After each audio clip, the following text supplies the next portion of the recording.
There is a place that is spoken about only in whispers, a dark area that spawns the beginnings of urban legends, a place where anything can happen and usually does.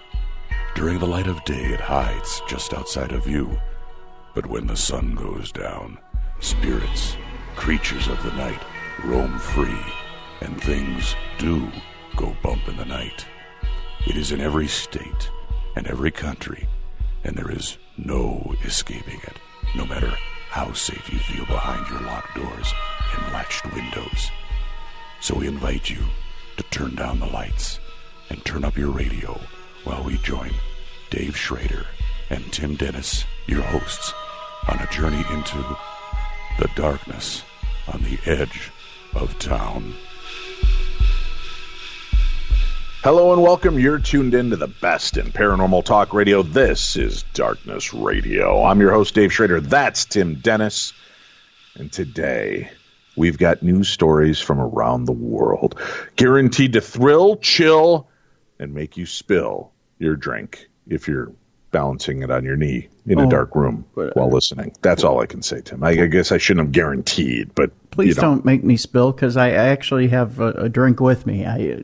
And it would go all over the equipment. We'd end this broadcast. Now, that wouldn't be good at all. No. But you know it would be good? If you picked up the phone right now and dialed our Voices from Beyond voicemail. Why, you say? Well, not only can you call and leave us your paranormal encounters, but today, specifically today or this weekend, you can leave a special happy 50th birthday message for our very own Darkness Radio Timmy D, whose birthday was this last Wednesday. But if you'd like to call in and just give him some love, 651-300-4977, 651-300-4977. Tim mans those lines, so he will check them, hear them, and see all of your loving messages coming in. So feel free to call and tell him how important he is to you, how much you love Timmy D, how much you love his new show appearing on Friday nights on the Travel Channel called Paranormal Night Shift. You can sing to him. You can pantomime, you can just call and heavy breathe, whatever you feel is the best way to honor Tim Dennis. You can do that by celebrating his 50th birthday. Can I just real quick say thank you to everybody who did wish me a happy birthday on my birthday. I really do appreciate the messages, right, the love. I get it. It was very nice. I did get two young man and kid messages, which I really did appreciate. I got a lot of old man messages, which I appreciated as well. It's good to be an old man, I guess. I'm cringing a little bit at the age. I'm not going to lie. Yeah. Oh, trust me, brother. I know. I've been sitting there squarely for 2 and almost 3 years. So I totally get your sense. So here's the deal. I have no excuses, period, for not noticing Tim's birthday on Wednesday publicly. I could say I was saving it for the big reveal today on the show so we could make a bigger deal and reach a much wider, broader audience. The fact is there's 900 people I know with birthdays in August, and it slipped my mind because I went and visited him last week and dropped off a birthday gift for him. You did, and it was actually a very touching gift, and I wanted to thank you publicly today. You're welcome. And I gotta tell people, ever since I can remember, I think maybe 4 or 5 years old, I have sat in front of a TV and I have grieved publicly over the Minnesota Vikings. But in its heyday, the Vikings were a Super Bowl team. I know it's hard to imagine. And the Purple People Eater defense was the first thing I can ever remember. And you did a very sweet thing by getting me a very nice gift involving the Purple People Eater defense. And it touched me very much. I greatly appreciate it. So. Well, you know how much I enjoy touching you. So, both of us, actually. Yeah. Well, good. I'm glad you like it. But I do. I'm feeling horribly guilty about not having actually contacted you on your 50th. No.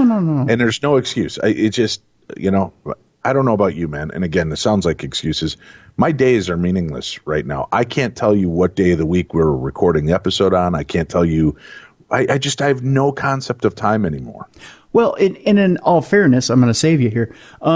Today, as we record this, it's your lovely wife Winnie's birthday. So It is. we want to say happy birthday to her today as well. Yep. Happy birthday, honey. We love you very much. And I'm still talking to Tim, and to my wife Winnie as well. So happy birthday to her. So just to keep audiences abreast of what's going on here, I think everything is going on as normal in life. I am very limited and don't know what's happening in the next couple of days here. I've had a hernia problem for going on 5 months. Mm-hmm. The hospitals, the doctors have told me to try to stay out as long as I can because you don't want, you just don't want the COVID. You don't want to be around a hospital. You don't want to do anything. Well, I'm also getting to the point where it hurts when I laugh, sneeze, cough, fart, whatever, Tim. Anything that is sudden, and it's killing me. And walking is brutal. So it's just gotten worse and worse, and I don't know why. So I'm trying to get in for surgery. We thought we were going to be good to go. We had to be cautious because my ex-wife came into contact with people through her work that were, what's the word I'm looking for, exposed. So we had to wait through her quarantine now. But yeah, I'm just in miserable pain most of the day. So I don't know.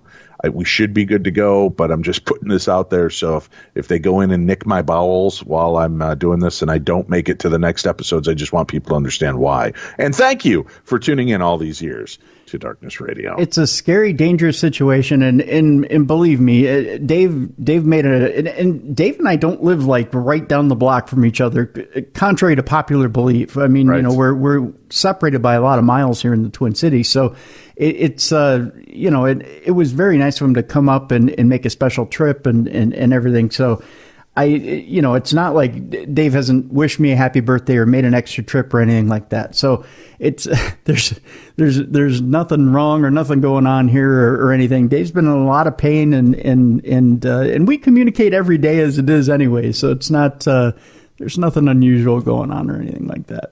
And you forget. I think I know this aside from I think just Messenger. I haven't popped on Facebook in a couple of days. Right. Yeah. And that's part of why I missed the reminder I got to remind Tim publicly. So I apologize for all the people that have wondered why I was remiss in doing so. That's other the situation. Than necessary business that we have to take care of, I've left you alone because I know how painful stuff is. So I don't bother you, to let you rest and take care of what you need to take care of, because I know what it's like to be in chronic pain. It's not fun. So. No, not at all. Yeah. So that's what's going on. Exciting stuff, good times, great oldies, cool 108.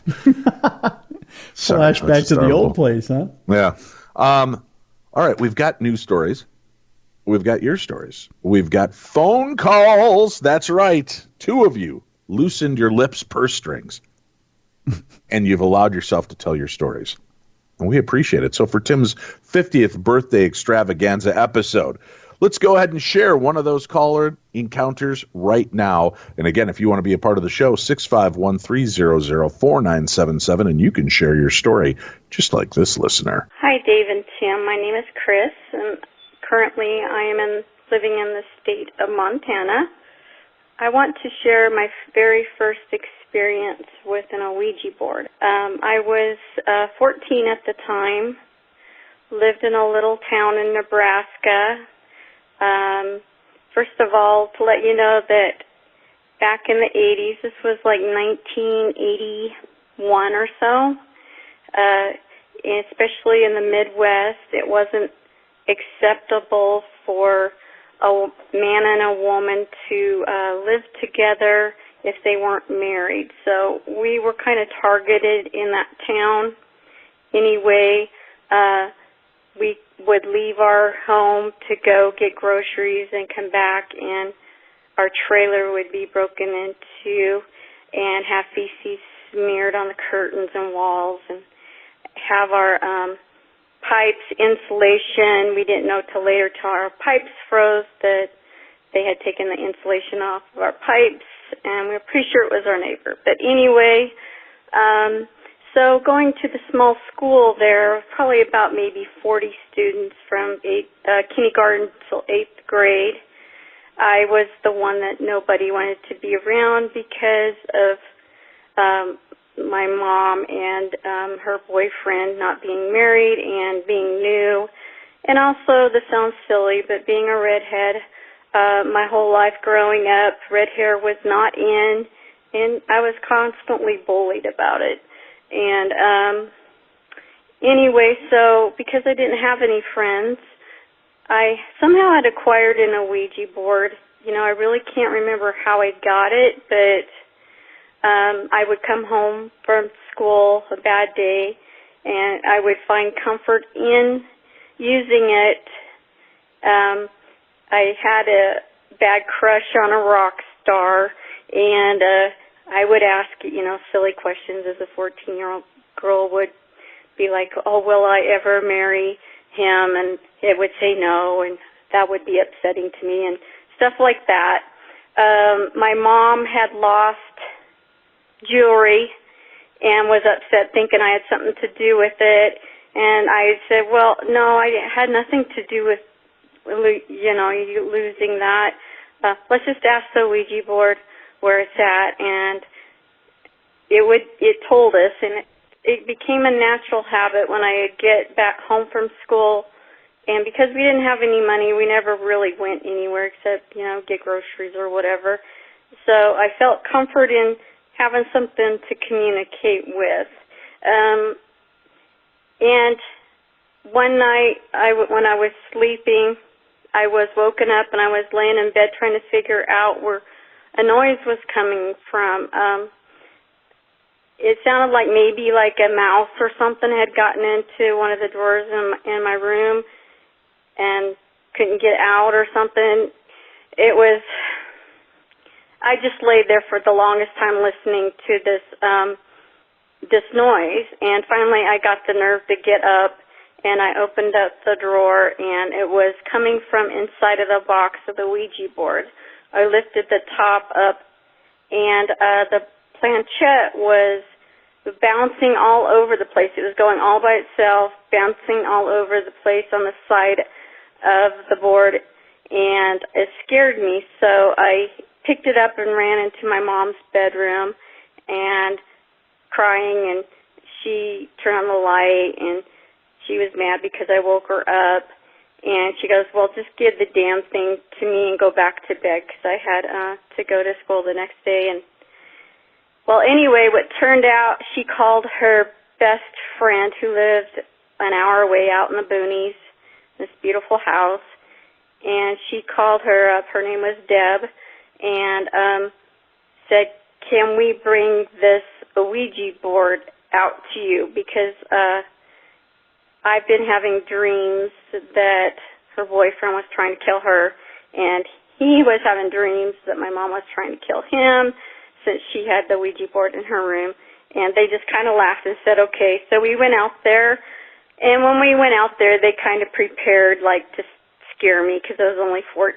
They had taken a stuffed animal, put a rope around its head, hung it in the closet, and put ketchup dripping down it. And I knew something was up as soon as we went in the house, because they were giggling and laughing and say, oh, Crystal, look in the closet. And when I opened it up, it was that. And I was just kind of like, how stupid, It didn't scare me at all. But anyway, a storm hit, and we were in the house, and everybody not me, of course, and my brother, because we were too young, but they had all gotten drunk. And said, let's get this puppy out. They got the Ouija board out, and we're, asking it questions and stuff. And they said, well, let's ask how Chris, I'm just calling myself Chris, is going to die. And I'm like, no, don't do that. And it said in an alley. And they're like, how? And this sounds really weird. I hate to say it on the phone. It said she's going to be beat to death with a dildo. I know.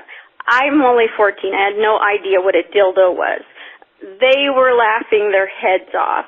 And I know they were drunk and everything, but I was looking at them like, okay, this board just told them I was going to die in an alley, and they're all laughing hysterically.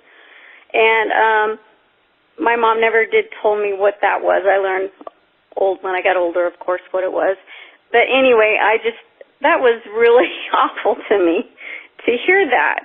And so anyway, my mom, Debbie agreed to go ahead and let my mom leave the board out there. It wasn't even a week later, Deb called the house and told my mom, you got to come out and pick this up because I'm having dreams I'm killing my husband. He's having dreams that I'm killing him. And so anyway, my mom ended up asking her mother, who lived in another state, if she would take the board. I don't know why they didn't just bury it or burn it or whatever, which probably wouldn't have been a good thing to do anyway. But my mom mailed it to my grandmother, who didn't believe in any of this stuff. Long story short, my grandmother was at work. She worked in a hotel as a cleaner, and the mop bucket tipped over, got underneath a refrigerator, and electrocuted her. She had to have a pacemaker put in, and the rest of her life she was basically, she couldn't work. She was disabled because of all the complications of what happened with being electrocuted.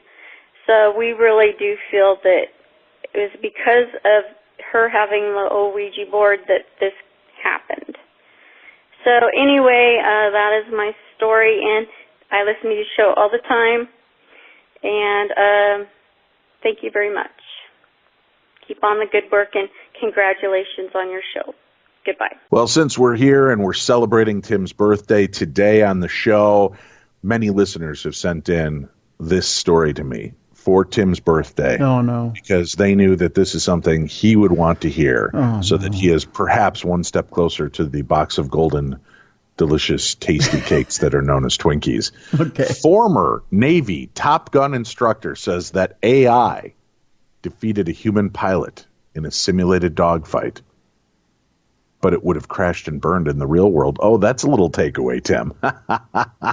Artificial intelligence algorithm destroyed a seasoned U.S. fighter pilot in a simulated dogfight last week. Destroyed it, Tim. Yep. A result some expert observers say was to be expected. I was not surprised by that outcome. Guy Bus Snodgrass, a former U.S. Navy pilot and Top Gun instructor, told Insider, arguing that the setup of the engagement gave the AI an advantage. John J.V. Venable, a former U.S. Air Force F-16 pilot, said the same. The Defense Advanced Research Projects Agency, also known as DARPA, held the last rounds of its third and final Alpha Dogfight competition on Thursday, putting an AI system designed by Heron Systems against a human pilot in a simulated within visual range air combat situation. The AI algorithm, which had previously defeated other AI pilots, achieved a flawless victory, winning 5 straight matches without the human pilot. An experienced Air Force pilot and weapons instructor course graduate with the call sign Banger never scored a hit. Without the human pilot, an experience. Oh, okay, that's what it's saying. Yes, that the other guy that he was shooting at never even got one hit in. So that's how good this AI pilot was. Wow. Advancements in air combat capabilities have long raised questions about whether dogfighting even matters. Both Venable and Snodgrass said it remained relevant because pilots must be prepared to dogfight should their standoff capabilities be neutralized. In a best-case scenario, dogfighting is completely irrelevant because you want to see your adversary as far away as possible, Snodgrass said. But sometimes pilots are unable to defeat their opponent before they find themselves in close combat. Now you're left to a bullet, Venable said. So they're saying that that this dogfight style thing, the AI is creepy good. See? Creepy good, Tim. See? So then here's the scenario, Dave, if I may. Yeah. If I may. Shoot down the plane. Pilot survives. Here comes Mr. Creepy Terminator guy, right? Just for fun. Tears open the glass door on the cockpit. Shoots all of your limbs so you can't move. Right? Yes. Right? Yes.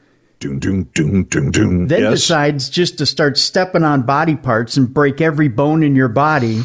Wow. Right? Just to get you to feel pain right before the end when he slowly crushes your skull as he steps on it. Well, you spend a lot of time thinking about this, buddy. I'm starting to get concerned for you. 50 years old. I mean, we all start to face mortality issues, but I've seen this all is the creepy. movies. Yeah, I've seen all the movies. So, but then, then slowly steps on your skull and watches it crush into dust and watches your light extinguish and gets that, creepy little AI joy that it gets. It only feels joy as it's extinguishing the light from every human it can find. You know it. I know it. Everybody knows it.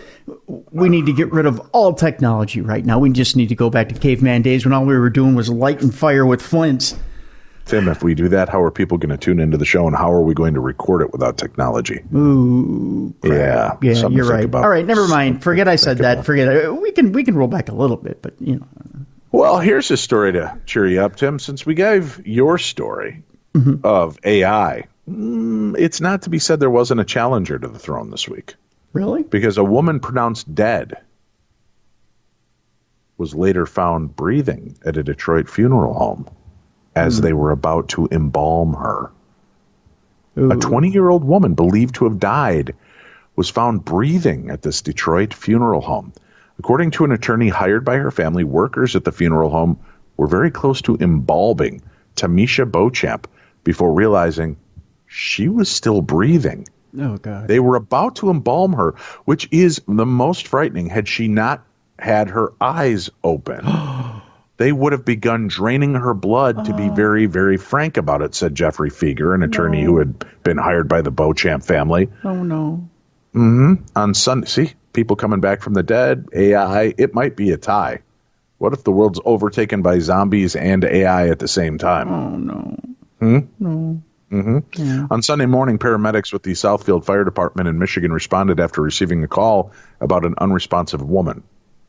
The department's fire chief said Beauchamp was not breathing when the paramedics arrived. First responders determined that after 30 minutes of revival efforts, she was dead. Or was she?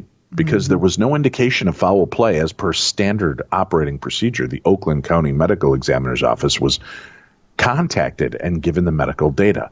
The patient was again determined to have expired, and the body was released directly to the family to make arrangements with a funeral home of their choosing, the chief said in a statement. Figure says that Beauchamp's godmother, a registered nurse, tried to tell EMS workers she had felt a pulse. Hours later, the staff at the James H. Cole Funeral Home realized she was, in fact, still breathing. It's one of people's worst nightmares to imagine having an ambulance called and instead sending you off to a funeral home in a body bag. The funeral home unzipping the body bag, literally, that's what happened to Tamisha, and seeing her alive with her eyes open, Feger said. Oh, God. Oh, no. Well, first of all, how would you like to be the guy in the funeral home?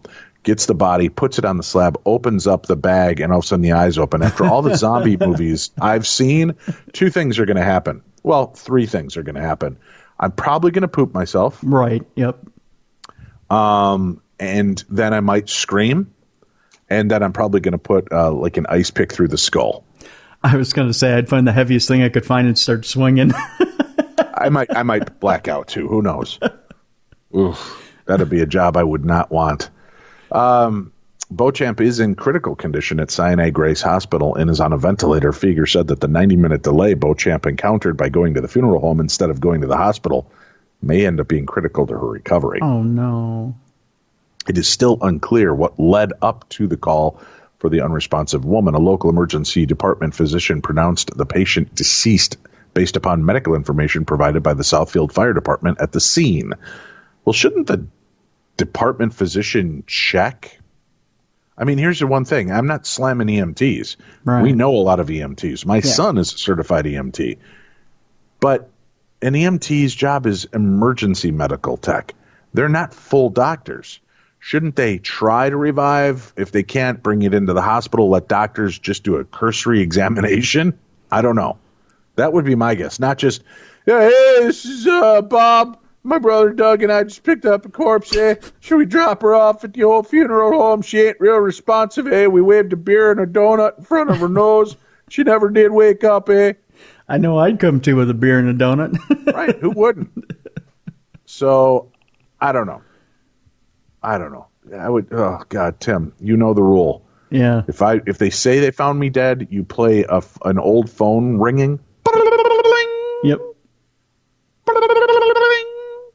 That should wake me up out of any coma because I hate that noise. So I know. I'm just saying, don't let them put me in the ground or start to bleed me. My worst fear would be, first of all, I'm so claustrophobic, it's ridiculous. It takes me 4 Valium just to get into an MRI machine. I think waking up in a body bag would freak me out. But just waking up on a slab, getting ready to get pierced in the side to have all my blood drained, I would freak out. I think I'd start swinging at the guy ready to do it. I think there'd be a lot of swinging going on there at the funeral home. And we were swanging. I know. Oh, good God.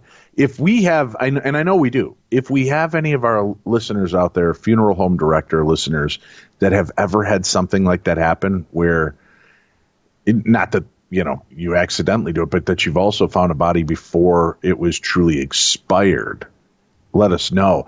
The terrifying stories to me, this is still the one that jumps out. If I mention thought dead, still alive, do you know which story is the one that still freaks me out the most? No, not off the top of my head. Which one? Oh, God, it is terrifying. And if you don't believe me, look it up, folks. It is a real thing, a real story. So what happened was, Tim, I tells you, what happened is this young boy passed away. Mm-hmm.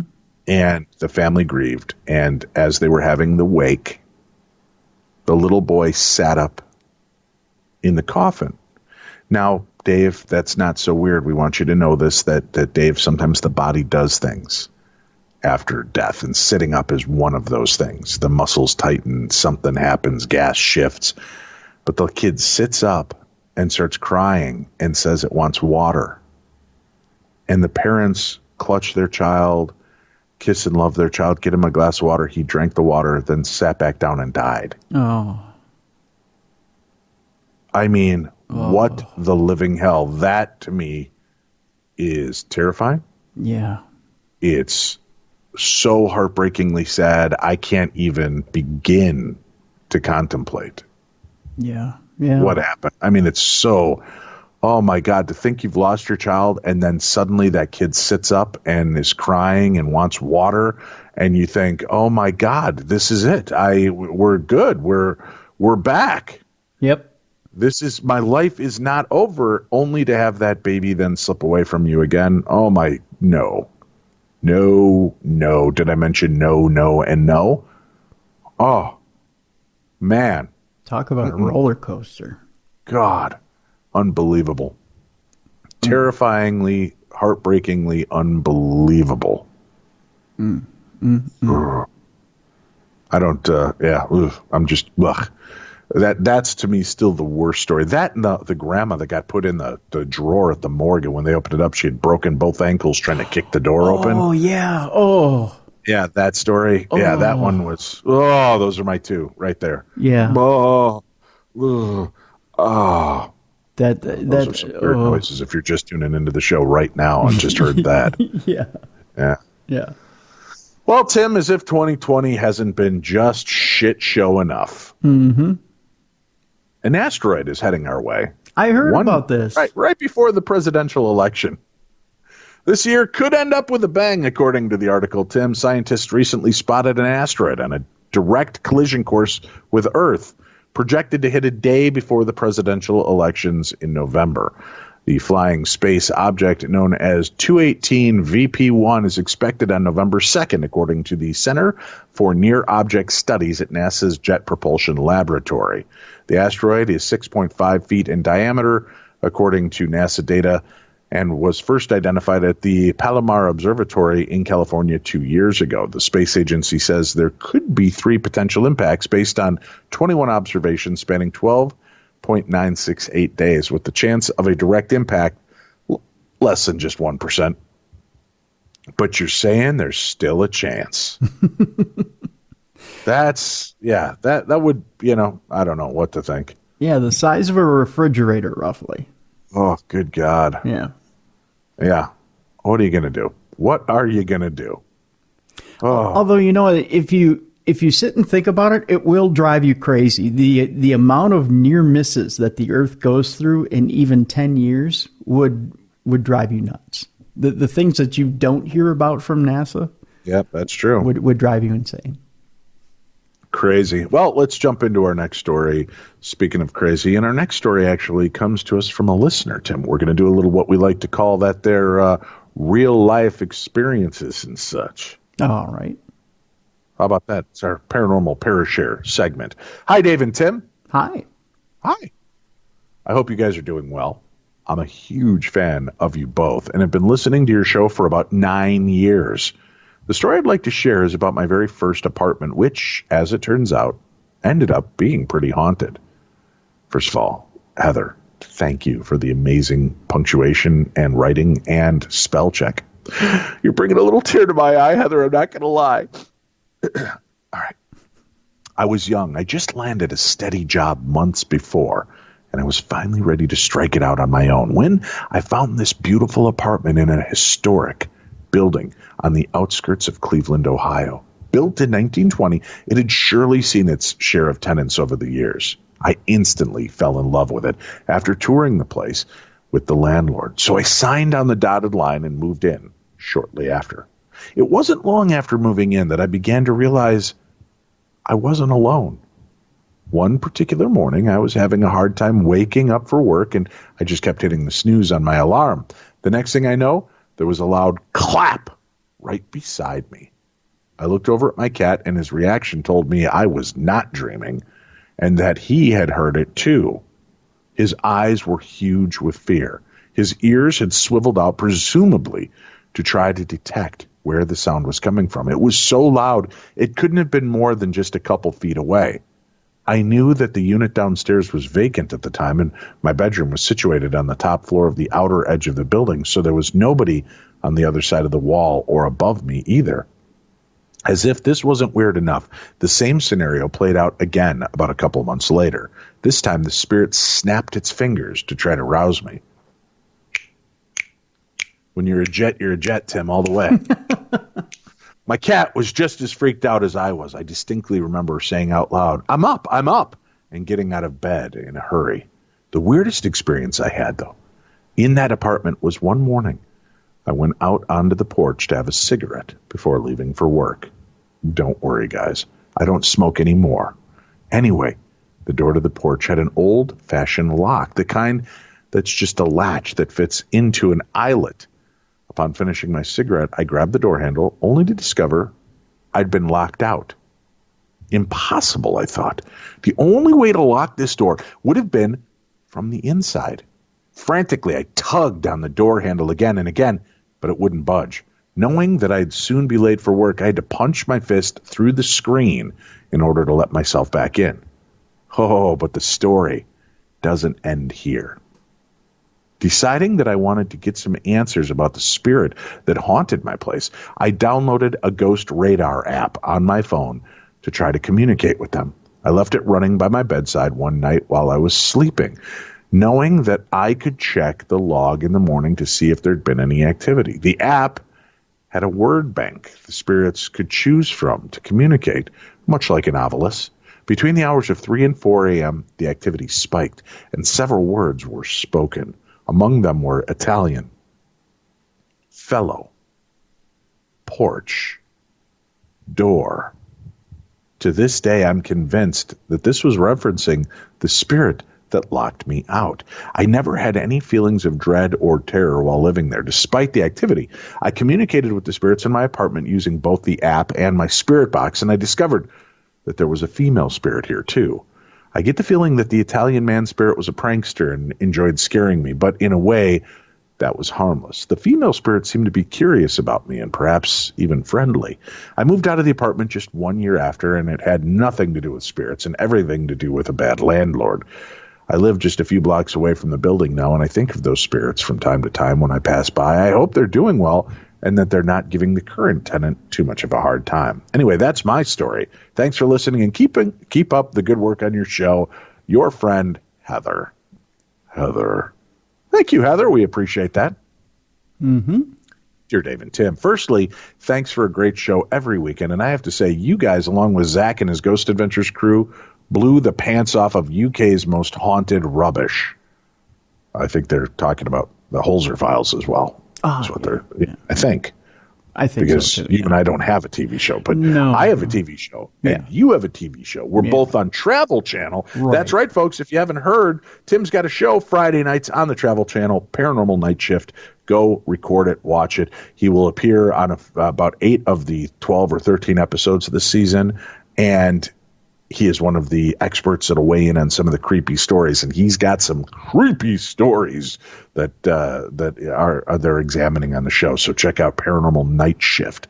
And Holzer Files returns mid-October is, I guess, the shoot date. That's what they're aiming for.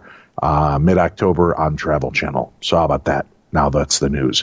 Let's get back to the story. Anyhow, enough of the big ups. See, even the author of the story wants to stop giving us accolades, which I understand. Right. Yeah. Over the years, I've heard about people seeing figures or even shadow people from the corner of their eyes, even on the TV shows. Hey, I just saw something from the corner of my eye. Did you see that? So over the last few months, I've moved into a new flat. And over the nights, I kept seeing a black mist or figure for a brief second when I'm ready for bed. At first, I thought nothing of it. But over the weeks, this black figure became more and more prominent, but only from my side vision. It got to the point where it recently made me jump out of my skin, thinking that there was definitely somebody standing beside me. Even writing this now is making me feel a bit nervous. So I told my girlfriend and asked if she had been seeing anything odd around the new flat. And all she came out with was the usual, of course I see something strange. When I come here, it's you. Yeah, thanks for the support. So I started looking things up on the internet as, like I said, this misty figure says nothing, but just stands at the side of a flash of a second, then disappears. And it really makes me jump. So this is where I started looking up corner of the eye phenomena. He said corner of the eye phenomena. It's corner of the eye phenomena, Tim.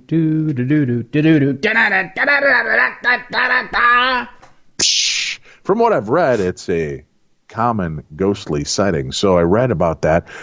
As you get older, your eyes slowly shrink over time, thus causing eye boogers or eye floaters, and also dark shadowing in the corner of your eye, like a quick white or black shadow flash. This occurs as your retina becomes very slightly less attached to your eye. As your eyes get older, also it can happen when you're younger, if you bash your eye like in a fight or an accident. So I took a little visit to my opticians, and this is what's happening to me. This dark figure I'm seeing is my eyes just getting old, and I'm thinking I'm seeing a figure. So what I'm saying is that a lot of this corner of the eye phenomena is mainly caused by your retina slowly giving up on you. It's treatable by surgery, and I'm thinking about it, but what if the figure still flashes up after the surgery? Kazooks! That's what they said. Kazooks! K-A-Z-O-O-O-K-S. That's right. 3 O's, Tim. Jeez. So as boring as that little message to you both probably was, I thought I was seeing a ghostly figure, when in fact I am not. Look it up, big bad internet, corner eye shadow flash. Hope it may shine some light on things. Keep up the good work, guys. All the best. Toby from the United Kingdom. Thank you, Toby from the United Kingdom. Always like to enlighten our listeners and share these stories. Speaking of sharing stories, Tim. Mm-hmm. For several decades, the James Randi Educational Foundation offered to pay out a substantial amount of money to anyone who could prove that they had supernatural or paranormal abilities. A testing method would be agreed upon in advance. If the person passed the test, the money was theirs. The prize money eventually grew to $1 million. And sadly, it was never claimed. The challenge effectively ended in 2015 when JREF became a grant-giving organization. The money was still there, but the group was no longer just accepting applications from anyone. It's not clear if anyone has ever tried to win the money since then. But now the Center for Inquiry Investigations Group is stepping in with a challenge of their own. And if anyone can prove their psychic abilities are real, not rare, it could be worth $250,000, Tim. Wow. They've actually been offering this challenge for years with a prize up to $100,000. The prize went unclaimed, so now they're upping the value.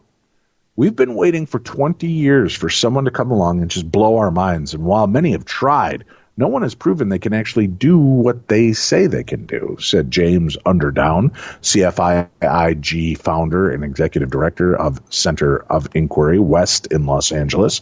Maybe all the real superpowered folks were just waiting for us to raise the stakes. Hopefully $250,000 will do it. And just to help get the word out, we're also offering a $5,000 referral prize to the person who sends us a winning challenger. Wow. So, Tim, if you have a friend that can do something supernatural and paranormal and you refer them, you could get $5,000 if they win. This is starting to sound like a pyramid scheme. And if they could find 5 people under you, Tim, then you would get $1,000 from each one of them. They would get the amazing $4,000, and it just trickles down from there. It's really a good way for everybody to make some money in this time of year. Sounds like a new show, Trickle Down Paranormal. Mm-hmm. There's always a trip in the trigger, though, Dave, and the trip in the trigger here is that you have to be able to repeat it scientifically, which they never tell you that. Right? So you have to be able to repeat the experience over and over and over again, and with the paranormal, you can't necessarily do that. So that 200... You know what, though? Watching the videos, we had... this is our guest tomorrow that we're going to be talking with. There's a new movie documentary called Superhuman on, it's out there. Superhuman, the movie, I think, is the link. We have it in tomorrow's episode. Caroline Corey, our guest, then talking about different phenomena and what we're truly capable of. And folks, I'm just going to tell you right now, I love this documentary. It is a great documentary. And I'm not just saying that as the host of a radio show. I love this. You're going to hear the passion in my voice when we talk to Caroline Corey about it. But this is a great documentary. And they do some really remarkable experiments that I can't see why they couldn't do in a laboratory setting and take a shot at this. Well, and as you know, and you tell me if you got the same impression too, years ago when we talked with James Randi directly, the amount of cynicism, I should stop drinking before the show, the amount of cynicism that came from him, and this is being, somewhat objective about it, the amount of cynicism, and this isn't skepticism, but cynicism that came from him, as to whether the paranormal existed made you wonder if he actually looked at any of these experiments with open eyes. Now, he did say he took these experiments and gave them to a third party so it would be open. But the tests and hoops that he made people jump through with JREF, or the James Randi Educational Foundation, made it seem like, it was almost impossible to get that original $1 million. Now, with this other group, maybe it's a little more, the guidelines and the tests that you do have to go through, maybe they're a little more lax, but at least as far as Randi was concerned, those were some pretty stringent guidelines, and there was a reason why some of the bigger people in the paranormal didn't bother to take those tests or jump through those hoops for that $1 million. It was because it was almost impossible to meet the criteria to win the $1 million. Yeah, and I understand some of the parameters that they set. I really do. But it did seem that there were some parts of it that made it extremely hard, even if the person had that kind of ability. Yeah. And it became subjective, it seemed. Right, exactly. Yep. So, I don't know. It's just something to consider. But, I'm actually going to say, hold on. I'm sending this right now to Caroline.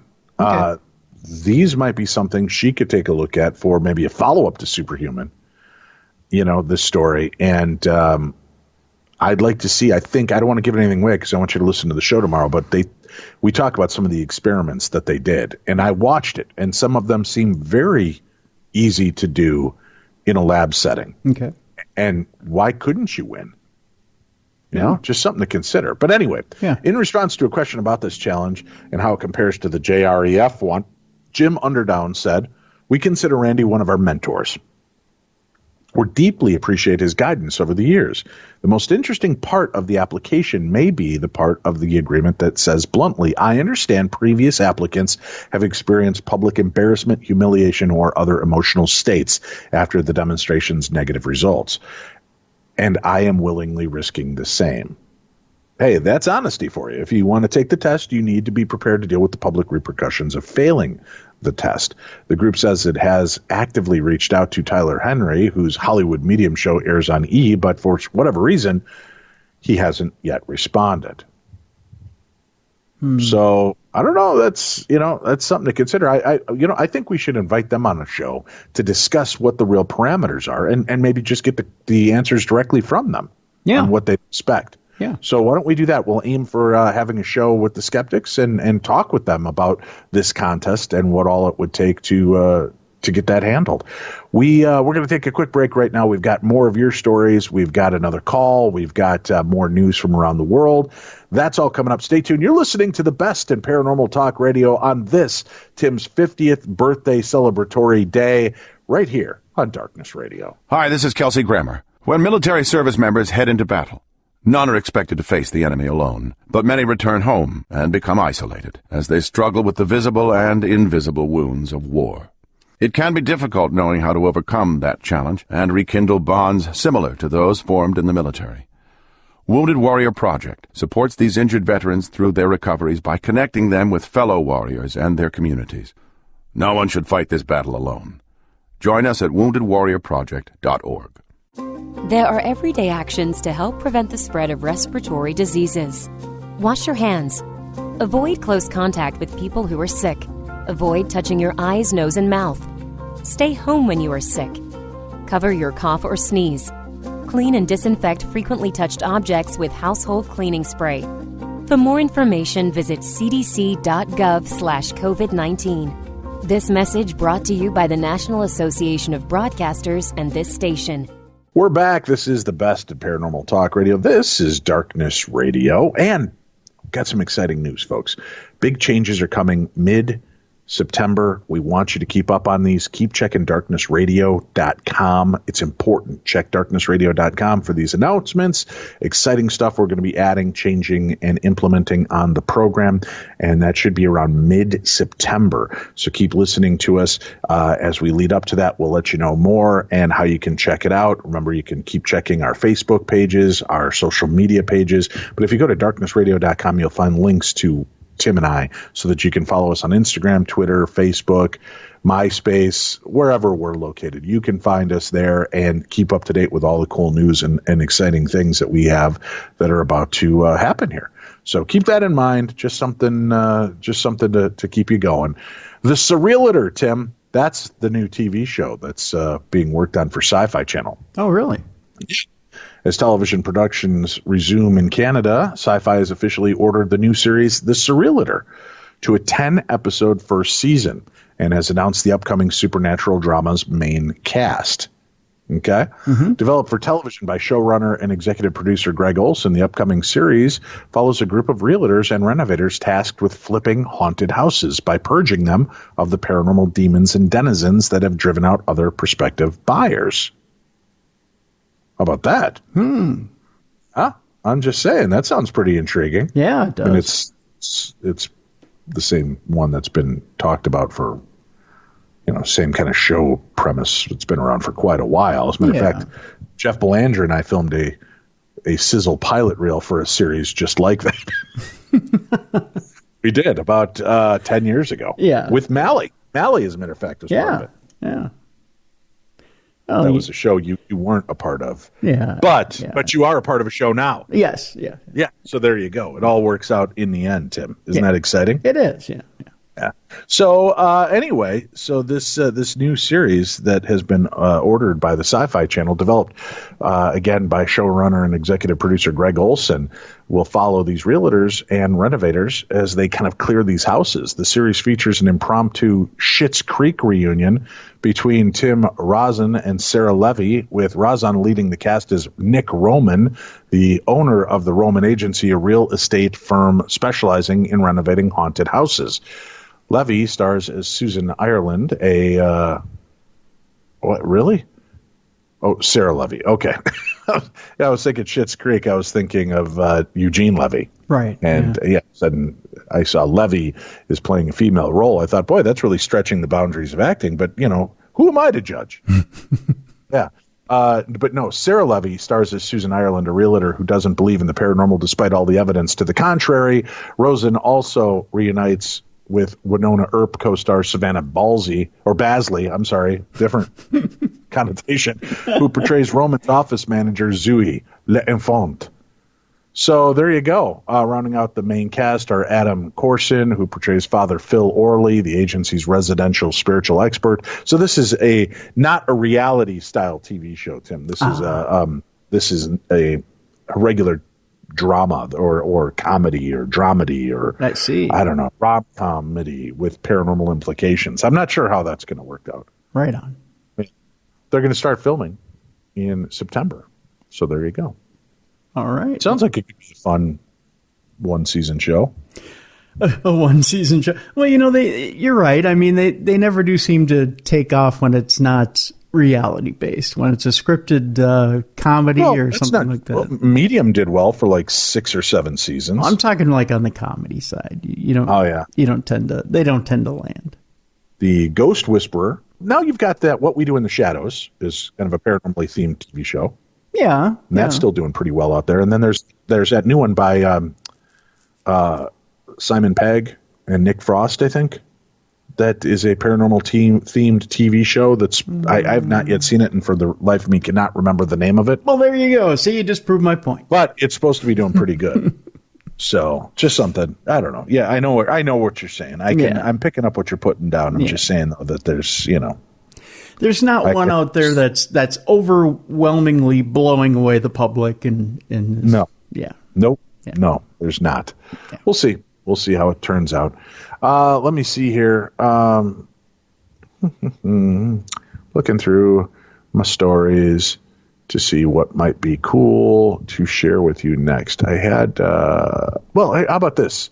It's kind of an interesting follow-up to that same story. All right. Mm-hmm. You can now hire a home exorcist to help cleanse and sell your haunted home. Really? Uh-huh. Yeah. How about them apples?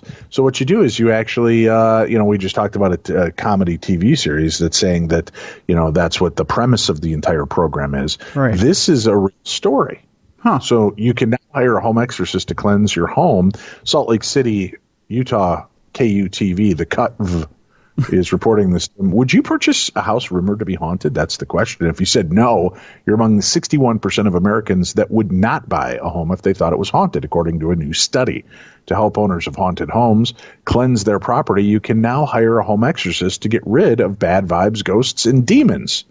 Now, I have a quick question for you, Tim. Sure. These studies, who pays for these studies to ask, are you afraid of ghosts? Would you buy? There's got to be some money behind these studies, right? Absolutely. And it's not just a, what's the word when you survey? It's not a survey. This is a study, unless they're misusing the term survey and study. No, it's probably a combination of both, and it's probably done more like on the East Coast, where you have to reveal whether your house is haunted or not before you sell.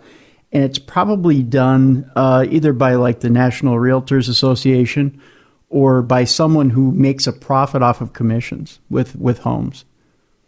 Very well could be. Yeah. It could be. Yeah, I don't know. They say a survey done. Okay, see, it's a survey done by isoldmyhouse.com. Mm-hmm. No, that was a website. isoldmyhouse.com. Ask 5,000 Americans about their supernatural beliefs to gauge the impact of paranormal has on selling a property, a news report stated. Okay? Mm-hmm. So the study found the following out about Americans. 55% admit to believing in ghosts or spirits, while 36% reported a paranormal experience. 61%, though, would not buy a home if they thought that the home was haunted. A home rumored to be haunted will stay on the market 133 days longer than the average home. 27% reported a harmless experience with a ghost spirit, such as items being moved. 9% said the paranormal experience was aggressive, such as disturbing noises, physical pain, or items being thrown or broken. 19% have talked with a psychic or a priest about a supernatural event.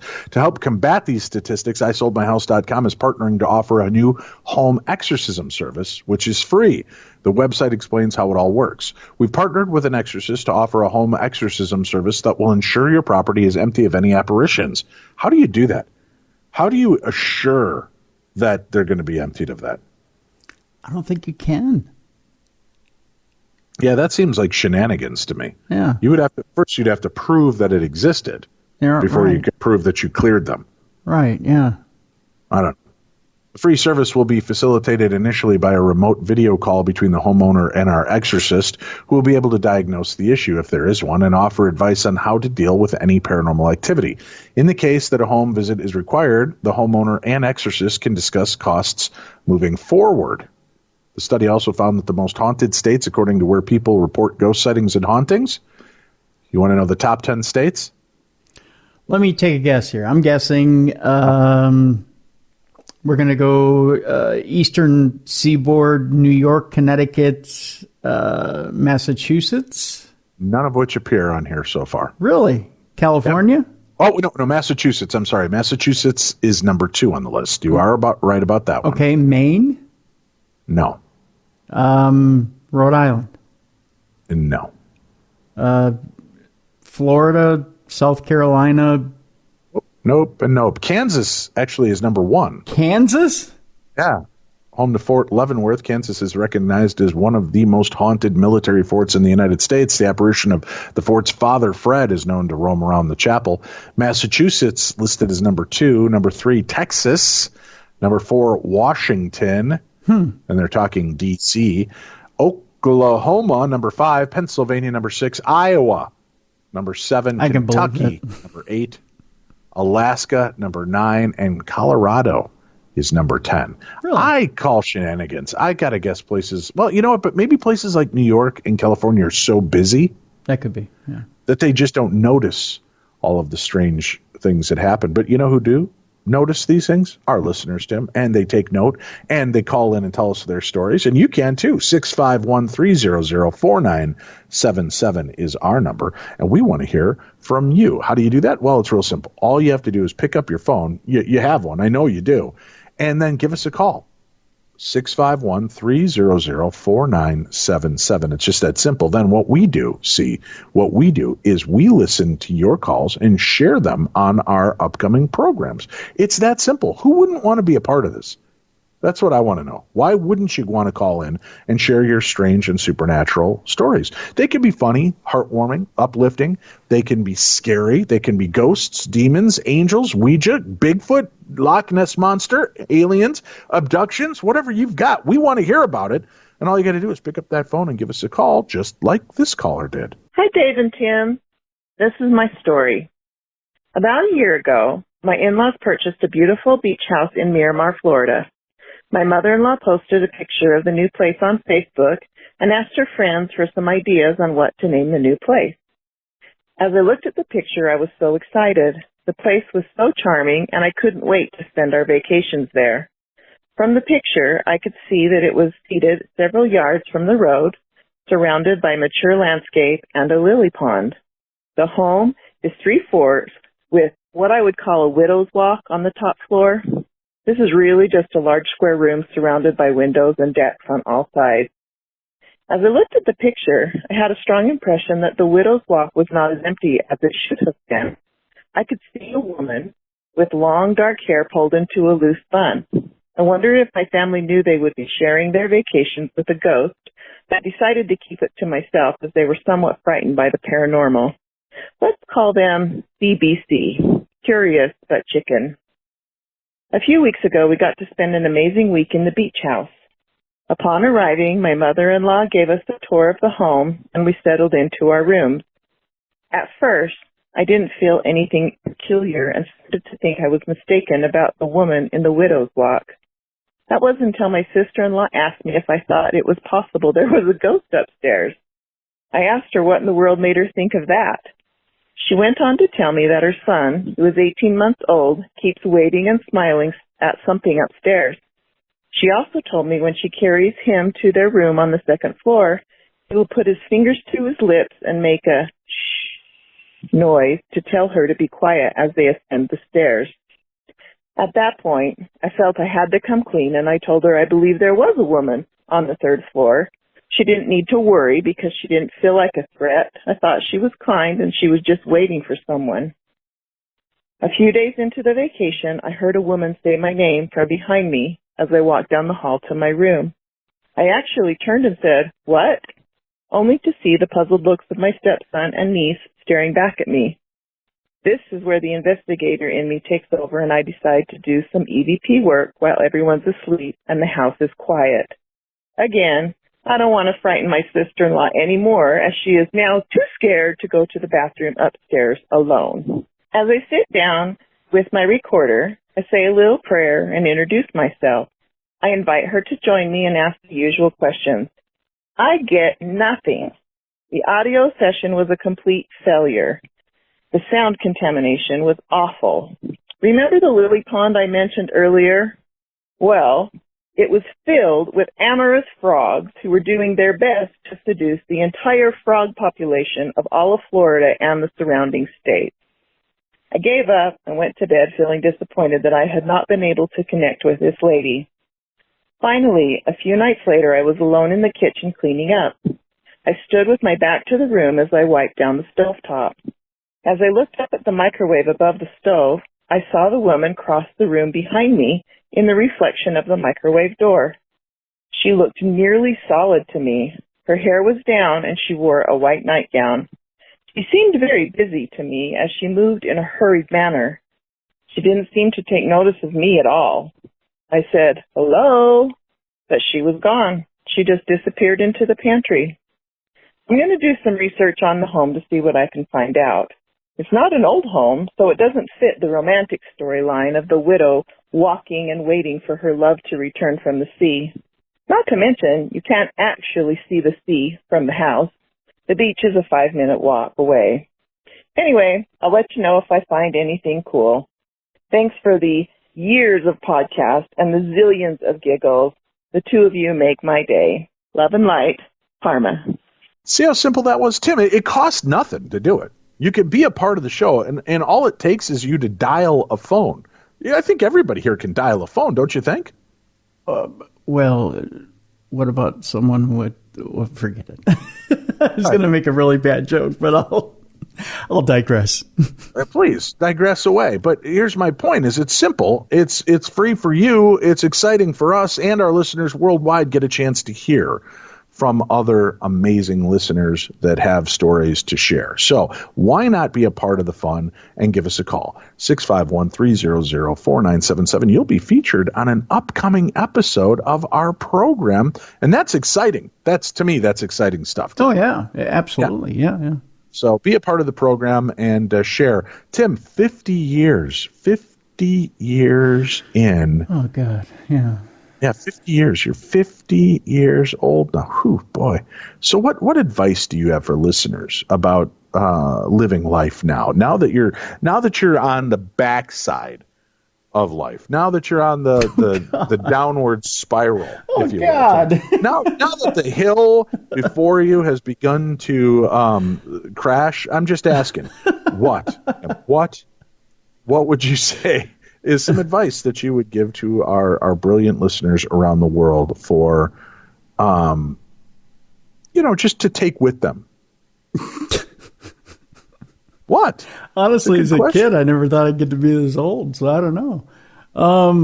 Isn't it funny to think? Literally, I remember laying in bed at like the age of 10, measuring out what years I will be hitting big numbers. And thinking, oh, man, it's going to be 2017 when I'm 50, 2007. That's like the year of Star Trek. That's crazy. How is this even possible? But it is. It's very possible. You hit it, and it's here much too quickly. That's all I got to say. I thought in the year 2020 we'd all be living like with technology like Star Wars. I didn't think it'd be so. I mean, we have some amazing technology. Don't get me wrong, but it's just not as advanced as I thought we'd be. Were you hoping for hover cars? I did. I thought we'd have land speeders and lightsabers. And I don't see. Yeah, well, we folks give up on flying cars. The Jetsons reality is never going to happen for us. Never. Because we can't be trusted on the road. Could you imagine people taking, turns off your property, because they're going to cut over your house to get to their house a little quicker? Oh, we'd all crash into each other and die. It's horrible. Yeah. And then I just can't see how flying cars could be a thing again, because there are so many psychopaths out there. Right. And if you think road rage is bad now, and you think your wife's cheating on you with your best buddy Larry, and you might just fly your flying Mini Coupe right through their window. I don't know. It just seems like a bad plan to me. Yeah. It would be horrible. We wouldn't be able to get anywhere. You think air traffic is bad now with just with airplanes that are controlled by commercial airlines and the few private small aircraft that are out there. Just put everybody in an aircraft and see what happens. Yeah, I'd love it. Wouldn't it be kind of cool? But I don't see how it would work. I think it's an impossible feature. But you know what isn't impossible? Seeing strange lights in the sky. Well, people have it happen all the time, Tim. Yeah, very true. Very true. Strange lights, as a matter of fact, in Horsham sky, consistent with Sussex UFO sightings, says a paranormal investigator. Malcolm Robinson, who founded the Strange Phenomena Investigations in 1979, said the unidentified flying objects witnessed in Billingshurst, Barnes Green, Warnham, and Rudgwick are similar to other sightings in the county. He said the lights could not be definitively identified without further information, but that just 1% of sightings are likely to be aerial objects that defy all explanation. Malcolm added 95% of all UFO reports have natural explanations. It's only a small 5% we just don't currently understand. And that 5%, 3% could be secret government technology, according to Malcolm. Recently graduated Air Cadet Alex Brittle reported seeing a bright orange light over Billingshurst, moving high and flashing before speeding up and disappearing. People in Barnes Green and Warnham also reported seeing strange lights. Diane Sterling saw them at her home in Warnham at about the same time as Alex witnessed them. I saw a flash, almost like a plane's light flashing, but just one. Then a trail, and it literally disappeared, she said. Building contractor Kevin Leader spotted a strange object in the night sky while taking a photo of a plane near his home in Rudgwick. I saw an object at the front of the plane, which then went to the back and then went vertically at speed. When he later studied the photo, he saw a bright, round-shaped object in the trail of the craft. It's clear to me that it wasn't a weather balloon, satellite, or Chinese lantern. It was shaped like what people call a UFO or a spacecraft. Malcolm said he works at the sharp end of ufology. The study of UFOs has been heard crazy stories in his last 4 decades of investigations. The investigator has written several books on paranormal activity and joined a submarine trip in Loch Ness in a bid to locate the Loch Ness Monster. He even said Steven Spielberg wanted to help him catch Nessie and that he was once slapped in the face by a ghost. Malcolm said there are a lot of armchair skeptics and that his work also includes uncovering fraudsters. Going down, I think the problem with those little submersible submarines is that there's no visibility in Loch Ness. You have to be first of all, Loch Ness is huge, monstrous, and so deep. There's no way you can cover it. It'd be like playing Marco Polo in the pool. Your eyes are blindfolded. You'd literally have to bump into the damn Loch Ness Monster. Unless he's like, hey, what's that over there? Well, even then, isn't it a bit murky? I've never been there, but isn't it a bit murky? So even if you bumped into it, you wouldn't know exactly what you're seeing. Yeah, Well, I think, anytime you get up on something, but you'd only be seeing a portion of it. Who knows? Yeah. Who knows? Not me. This guy right, Cha, doesn't know. It's been officially confirmed, the new location for this year's I'm a Celebrity, Get Me Out of Here over in England, Tim. Due to the COVID-19 pandemic, show bosses have already confirmed that the show would not be going ahead in Australia, as has always been the case. Instead, the cast and crew will remain in the UK, although it's promised that we can still expect the same fun, challenges, and, of course, rice and bean meals for the campmates. There was speculation that the show would be filmed in Scotland, but today ITV has officially confirmed the new location, which is Grinch Castle in Abergwyll in northern Wales. Announcing the news today, Richard Cowles, director of entertainment at ITV Studios, said the Australian jungle is such an integral part of our show, and it was a big challenge to find a UK location where we could continue to deliver what viewers love about I'm a Celebrity, Get Me Out of Here. He said, but Greenwich will definitely do that. The castle sits in an amazing and atmospheric setting on a hillside overlooking the Irish Sea. The castle dates back to the 19th century, purchased by the Greenwich Castle Preservation Trust, founded by 12-year-old Mark Baker back in 1996 on behalf of Wales with the help of the National Heritage Memorial Fund and the Richard Broyd Charitable Trust. Now, Dr. Mark Baker, still chair of the Greenwich Castle Preservation Trust to this day, said, I'm absolutely delighted that I'm a Celebrity has chosen the castle to be its UK location for the 2020 series. He adds that the castle is a beautiful grade. I listed 19th century house and, or grade 1 listed 19th century house and a must-see destination for tourists. I've seen it. I'm a Celebrity being here will really help support the castle and its ongoing restoration, as well as giving the region a much-needed economic boost. Although an absolutely stunning location, rumor has it, Tim, that the castle is haunted and that they regularly conduct ghost tours when open to the public. Writing on the website, the owners explain, within the chapel, Baker House, and Coach House, some people have experienced the presence of the old gamekeeper, a distressed dairymaid, and other household staff. However, you may well prefer them over an encounter with the dark spirit of the Countess's tyrannical husband, the Earl of Dundonald. Not Donald Duck, Tim, but the Earl of Dundonald. Oh, yeah. Not Dumb Donald from Fat Albert. Oh, see, Hey, it's the Earl of Dundonald. I would have feared the Earl of Dundonald much, much more. The Earl of Dundonald is said to stalk the castle he stole from her after her death. Is it really stealing from her once she's dead? No. Right.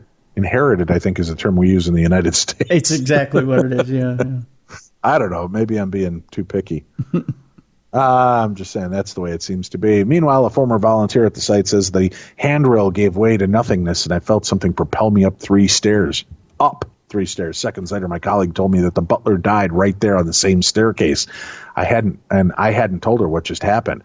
If it was one thing for our celebrities to tackle some creepy critters, taking on the paranormal is a whole other thing entirely, and we have to say we are absolutely buzzing for it.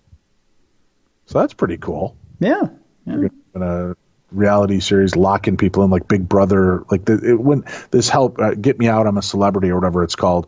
They take, I think B and C and D level celebrities and put them into these places and put you into, it's kind of like Survivor mode. Okay. So kind of like Big Brother, Survivor, that kind of stuff. Now, a freaked out mom has taken to TikTok to share an alleged paranormal happening involving her 2-year-old son, Jace. Chrissy Smith, a 25-year-old mom of 2 boys who founded her own cosmetics line, explained in her now viral video that Jace has been the center of multiple unexplained incidences since he was born, including one that took place at a local park on August 22nd. I'm freaking out a little bit, Smith says in a TikTok that has been viewed 10.7 million times. My son Jace, he can totally sense things. Ever since he was little, I've known it. There have been some things that have been happening in my house, things that he says he sees. When we go to arcades, he can literally make things turn on that are broken. We just came back from the park, and all my son did was walk over to the swings and stare at them and get very freaked out, she continued. And then this started happening. So I'm going to insert the clip because I just can't explain it and nobody's going to believe me. So here you go. The TikTok then cuts to a clip of 4 swings simultaneously swaying in alternating directions with Jace just standing in front of them. TikTokers are pretty alarmed by this seemingly strange encounter. Are you sure he ain't like possessed? One wrote. Don't let the government see this, said another. He's going to have 2020 watch, wished a third. Of course, there could be a much simpler solution than paranormal activity. Someone could have just pushed the swings and ran, leaving Jace to marvel at them, making it appear as if he had begun moving them by himself. That's what I get the impression of looking for this. I don't mean to be a poo-pooer of such stories, Tim, but that's what it sure looks like when I watch the video. There are admittedly lots of reports of kids seeing ghosts. Jacqueline D. Woolley, a psychology professor at the University of Texas, told the Washington Post in a 2019 article about the phenomena. According to the outlet, there are several reasons that both children and adults are able to perceive ghost sightings. Our minds naturally make connections between events, whether they're connected or not, Woolley explained. The brain pays attention to evidence that fits our theory and ignores the evidence that doesn't fit. Charles Fernyhough, a psychologist at Durham University who investigates the phenomena of hallucinations, told the Post that children's fertile imaginations also play a role here. We know that between a third and two-thirds of children have imaginary companions, Fernyhough said. I think on occasion kids do mix up imagination and reality to have something like a hallucination-like experience. So what is a parent to do if their kid reports sighting a spirit or another imaginary being? First, ask your child how they feel about the ghost to find out if they're scared or distressed by the alleged sighting. Unless there's really distress, don't worry, Ferryhone advised. Engage with the kids as if and ask them what it looks like and what it does. And ask her if she's scared of the ghost or if she likes it or if she's seen it before. Then it's up to you as a parent to decide if you want to encourage this belief or not. So grill your kids and then mock them openly once they prove that they might be wrong. I don't know. Do you like Satan? Is he a great ghost? Do you? All right. Golf Hill School has a ghost that spooks Denniston residents after a creepy image appears in a window. I mean, you see the image, but to me, I wouldn't have assumed it to be a ghost. I mean, I can see, again, it looks a lot like pareidolia to me, but it looks more like a velociraptor turned sideways, like his face, than it does a human face looking forward. But that's me. I could be wrong. Dozens of Denniston residents have been left spooked by a creepy image of a ghost at Golf Hill School. Local Martin Monahan has caused a stir on social media after sharing the snap picture on community Facebook.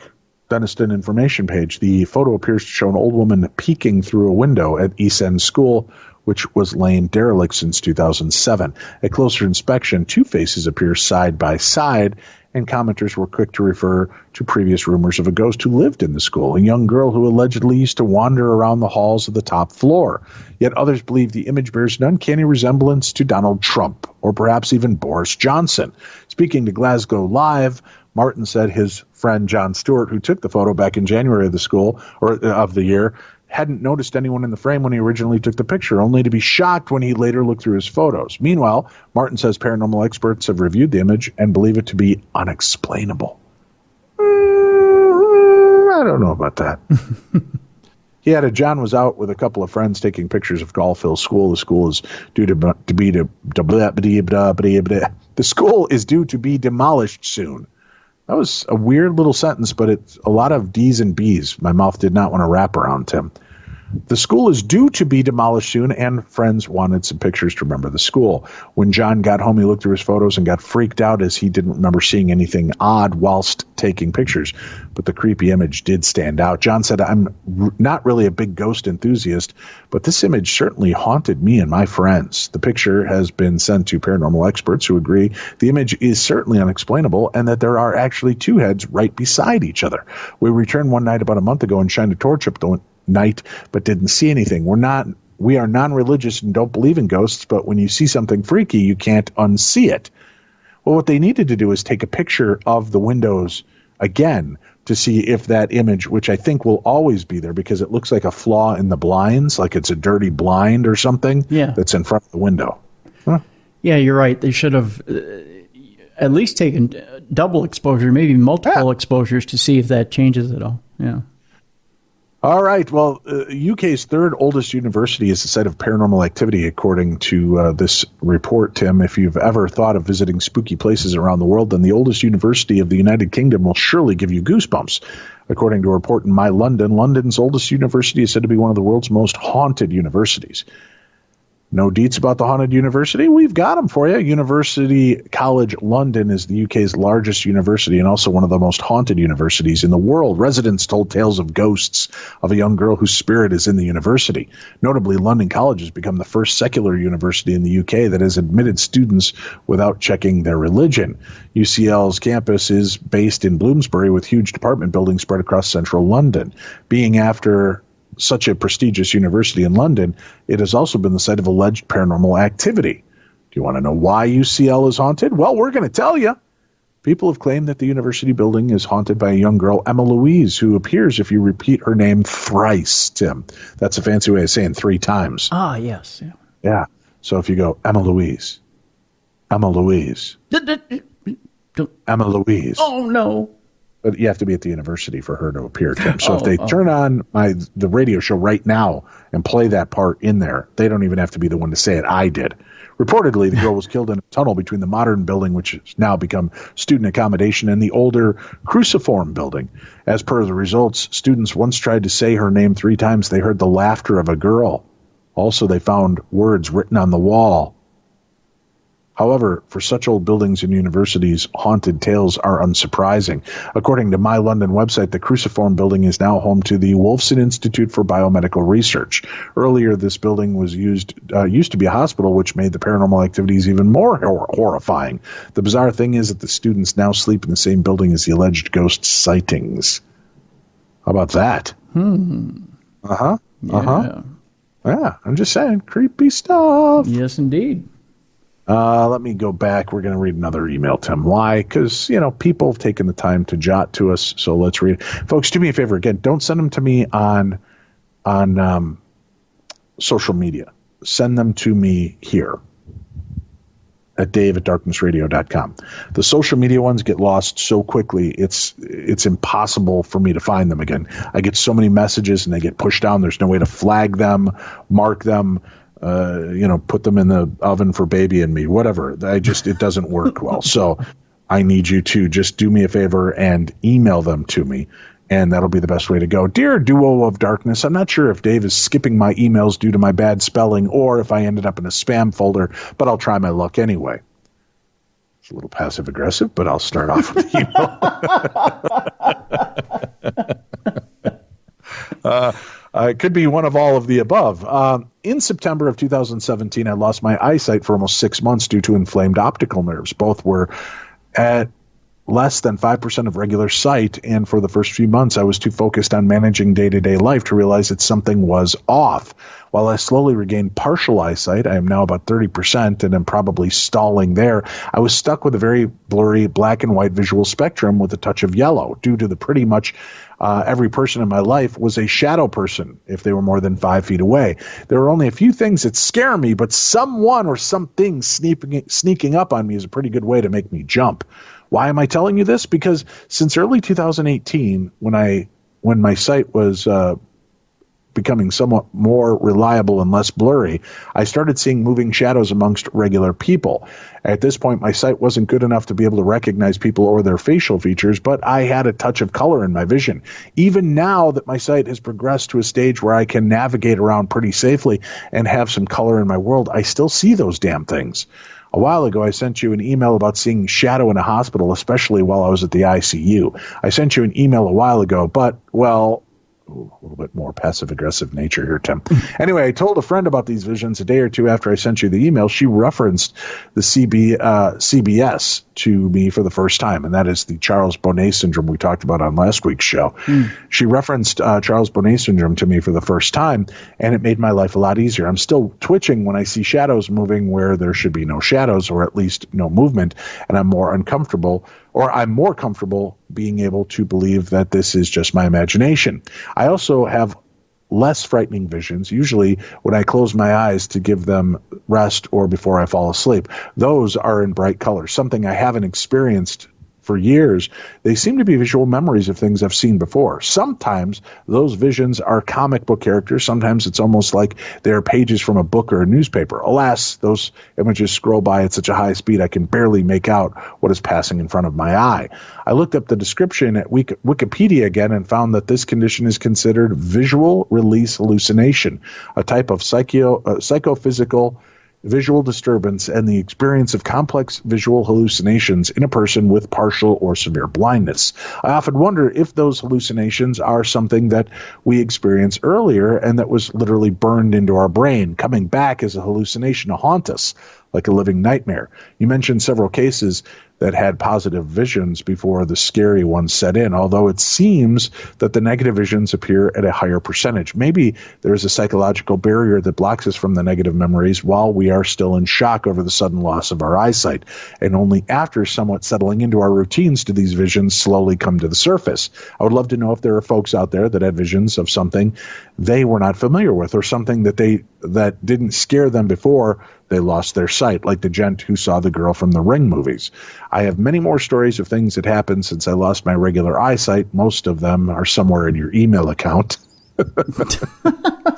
And what my poor husband experienced before he lost his battle with epilepsy in late April. All my best, KJ. Well, KJ, we're sorry for your loss, and I'm sorry I didn't get to some of your other emails. The truth is, if it's poorly written and lots of typo errors and misspellings, sometimes I do just cast them aside because as I'm trying to read through them, it's hard to decipher some of the letters in emails. I don't know if that's the case with yours. I'll try to look them up and read them on an upcoming episode if that's not the case. But if people do use spell check and I understand you have visual issues that may cause this to be a problem for you, I'm just letting you know it's hard to read those kind of emails because sometimes they're poorly written so bad that trying to decipher them while I'm reading them along is extremely awkward, painful, and bad for the listeners as well. So that may be the case. But thank you, KJ, and we're sorry for your loss. And thank you for sharing the stories that you have shared with us. Well, that's it for this week on the 50th anniversary of the birth of Tim Dennis, our founding father. Tim, we hope that you have a safe and happy year, that 2020 turns around and becomes full of bliss, love, and laughter for you, and that you have many more. Let's hope that we're together when we can celebrate your 100th birthday and my 103rd. How about that? Sounds good to me. Thank you. All right, remember, give Tim a call, 651-300-4977. That's our Voices from Beyond voicemail. You can call and leave him a message there. If it's filled and there's no room, just call him at home at 612. Dave, I just figured if they want to give you a birthday call, that'd be the easiest way. You can do it at the Voices from Beyond line. That's fine. Yeah. All right. Well, you know how to get in touch with them, 651-300-4977. You can also send Tim messages, birthday cards, birthday gifts, whatever you've got, to P.O. Box 22321, Eagan, Minnesota 55122. And we will pass those on to him as well. That's it. We will be back tomorrow. Caroline Corey is with us, Superhuman, Making the Invisible Visible is an amazing documentary. Go check it out for yourself and be a part of it. It's really remarkable. But tune in for tomorrow's episode. I'm really excited to share it with you, and I hope that this will be as profound for you as it was for me. That's it for today. We'll be back again next week with more supernatural news and more of your stories right here on Darkness Radio.